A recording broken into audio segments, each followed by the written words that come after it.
Hey church family, I hope and pray that this video finds you doing well.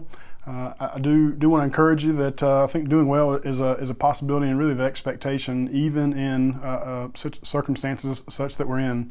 I know that in my own life, some of the ways that my normal rhythms have been affected for a good way. Working from home, being with my family more, an unexpected blessing.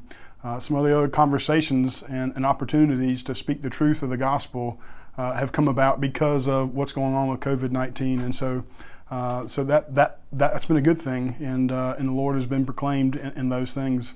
In the time that we have, I want to share with you a passage of scripture that I taught through last fall from the Gospel of John. So John chapter 2, verses 1 and 2, a text that you might know as the wedding at Cana.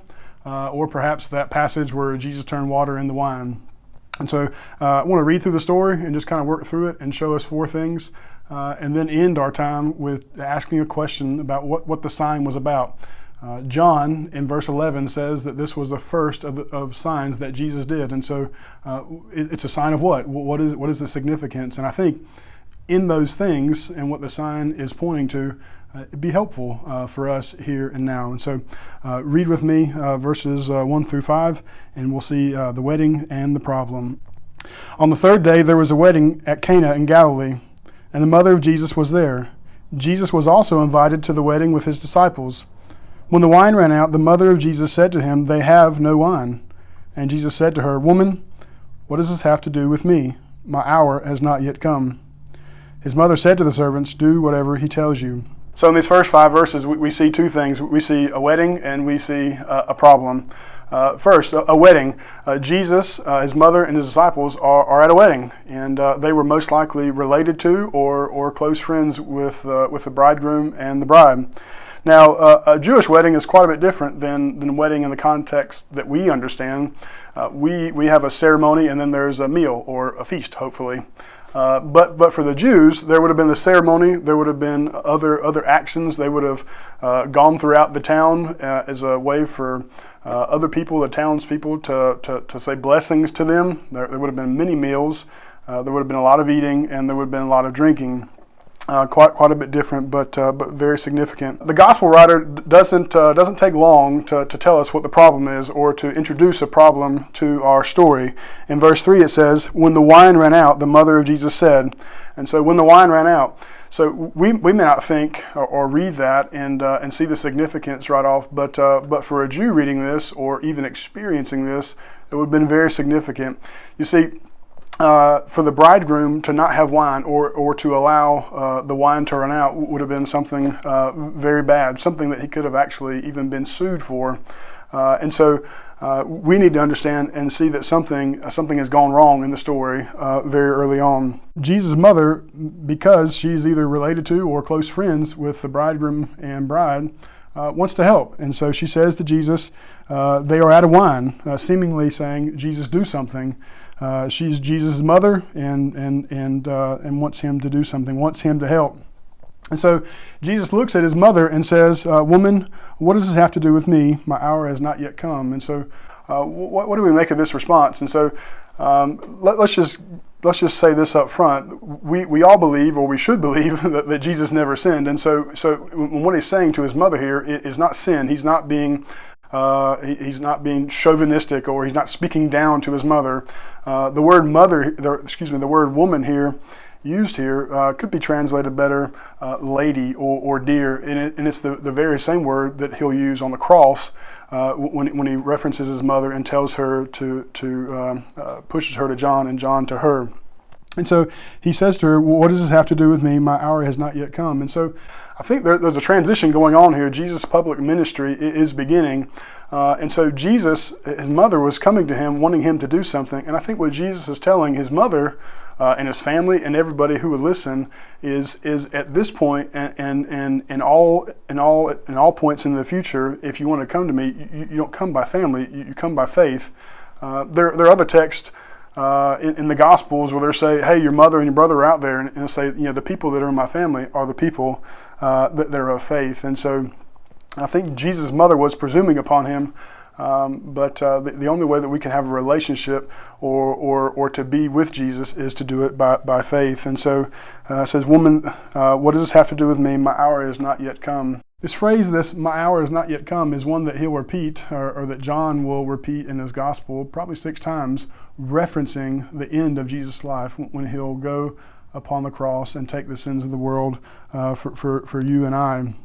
And so his mother says here at the end of verse 5, do whatever he tells you. He says this to the servants. And so keep on reading with me in verses 6 through 11. Now there were 6 stone water jars there for the Jewish rites of purification, each holding 20 or 30 gallons. Jesus said to the servants, fill the jars with water. And they filled them up to the brim. And he said to them, now draw some out and take it to the master of the feast. So they took it. When the master of the feast tasted the water, now become wine, and did not know where it came from, though the servants who had drawn it knew, the master of the feast called the bridegroom and said, everyone serves a good wine first, and when people have drunk freely, then the poor wine, but you have kept the good wine until now. This is the first of signs that Jesus did at Cana in Galilee and manifested his glory, and his disciples believed in him. And so in these 5 verses, we see the solution and the response. Jesus turns water to wine. Now, we don't need to do what science may want to do here, or what people want to do here, and go through gyrations and trying to figure out what kind of science is behind the turning of water to wine. The fact of the matter is, Jesus turned water to wine in a miracle, in a way that we can't explain it. If we believe about Jesus what John tells us about Jesus in chapter 1, that Jesus is God, the same God who speaks and galaxies and universes are created, and that he holds them together, and that he sustains them, then turning water to wine is no big thing. And so Jesus saves the day. The very thing that could have caused the bridegroom to be sued, if you will, or could have caused shame upon him, Jesus fixes. And so he uses these purification jars, these large jars that they would have used to wash the utensils, to purify things so that they could worship and do sacrifices. And so he uses these things and he fills them up to the brim, if you will, with wine. And then finally, in verse 11, we see the response. John says, this is the first sign that Jesus did in Cana of Galilee and manifested his glory, and the disciples believed in him. This response is important. We'll see this word believed a lot in the Gospel of John. And this belief isn't like, I believe when I go home, Anna's going to have something good cooked for me. This belief is a fundamental trust. It's something that undergirds us, something that we're placing our hope and trust in life. Almost like if we were on one side of a canyon and we needed to cross to the other side, and that there was a bridge, and the bridge, even though looking rickety, the only way we're going to go across it is if we believe that it won't fall, that it won't break. And so we see over and over again in the Gospel of John that John brings out after a story ends that some believed and some didn't. So church family, what do we make of this? It's a sign. And so this is an actual literal event. There was a time in Israel when Jesus turned water to wine at a wedding. But John tells us that this is a sign. It's pointing to something. And so what is the significance of that? I think we have to ask that question. And I think we see that answered in 3 ways. 1, Jesus is our hope. Without him, we have none. 2, Jesus will shed his blood for our purification. And 3, Jesus is the true bridegroom. And so Jesus is our hope.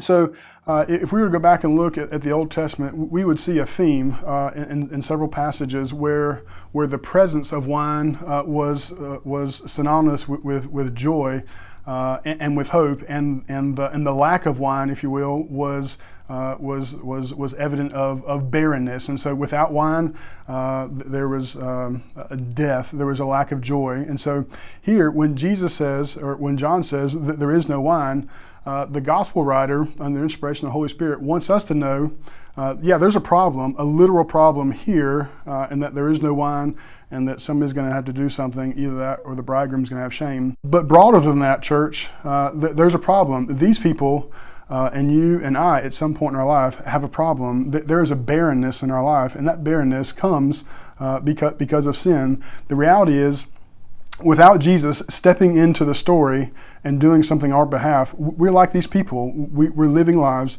that have no wine. That there is without Christ, there is no joy. And so one of the first things we see as far as the significance is that with Jesus, we have hope. Jesus restores our hope. He gives us hope. And church family, I think at a time like this, when it doesn't take long to look and read the news media, or perhaps to have some conversations with neighbors or with coworkers or even family members, and we hear and we read and we see and perhaps we even feel a hopelessness or despair.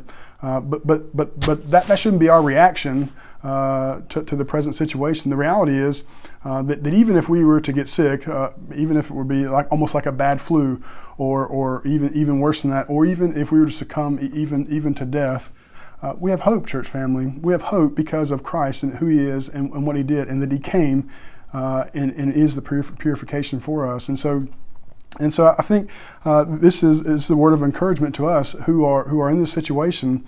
Listen, there's nothing going on that can take what Jesus has given you away.